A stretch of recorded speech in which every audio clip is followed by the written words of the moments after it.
င်းမှာကြီးမားတဲ့အိမ်မက်ကြောင့်အမြဲပြောနေတဲ့လူတယောက်တွေ့ဘူးလား။ तू ကအောင်မြင်ခြင်းနဲ့ငွေမြများရှာခြင်းနဲ့အခုဘဝထပ်ပိုကောင်းတဲ့ဘဝနေခြင်းနဲ့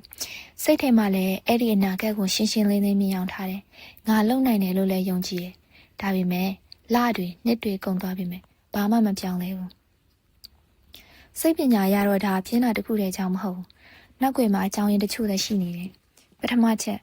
စဉ်းစားနေတာကိုပဲတိုးတက်မှုလို့ထင်နေတာ။အောင်မြင်တဲ့ဘဝကိုအမြဲတမ်းစိတ်ကူးရင်နေတဲ့အခါအုံနောက်ကတကယ်တိုးတက်နေတယ်လို့ကြည်နပ်မှုအနေငယ်ကိုခံစားရစေတယ်။အဲ့ဒါကြောင့်လှုပ်တော့မယ်ဆိုတဲ့စိတ်ကတဖြည်းဖြည်းရွတ်လာပြီးတော့လက်တွေမလုပ်ဖြစ်တော့ဘူး။ဒုတိယချက်အောင်မြင်ချင်တာထက်ကြက်ရှုံမကိုပိုကြောက်နေကြတာ။သူတို့မှရည်မှန်းချက်မရှိတာမဟုတ်ဘူး။ဒါပေမဲ့ကြိုးစားပြီးတော့မအောင်မြင်ရင်ဘာဖြစ်မလဲဆိုတာကိုကြောက်နေကြတာ။အဲကြောင့်အစီအစဉ်တွေပဲဆွဲနေပြီးတော့တကယ်မစဖြစ်ကြအောင်။တတိယချက်အချိန်မှန်ရင်စမယ် perfect time ကိုစောင့်နေကြတာလူတော်တော်များများကအစင်သစ်ဖြစ်မှစတင်တယ်လို့ထင်ကြတာဒါပေမဲ့အမှန်တကယ်တော့အစင်သစ်ဖြစ်လာတဲ့ဆိုတာစလုပ်ပြီးနောက်မှဖြစ်လာတာပြီးပြည့်စုံတဲ့ချိန်ကိုစောင့်နေရင်အချိန်တွေကုန်သွားတတ်ကြတယ်စတုထချက်အတွေးလွန်တာ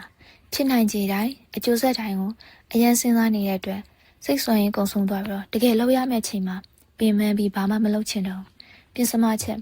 ကိုယ့်အမြင်နဲ့ကိုယ့်ရည်မှန်းချက်မကိုက်ညီတာငါစီကံမရှိဘူးငါဘာမှမပြီးဆုံးတတ်ဘူးလို့ကိုယုံကြည်ထားရင်အုံနောက်ကအဲ့ဒီယုံကြည်ချက်နဲ့ဆက်ကျင်တဲ့လုပ်ရတွေကိုအလိုလိုတားဆီးတတ်တယ်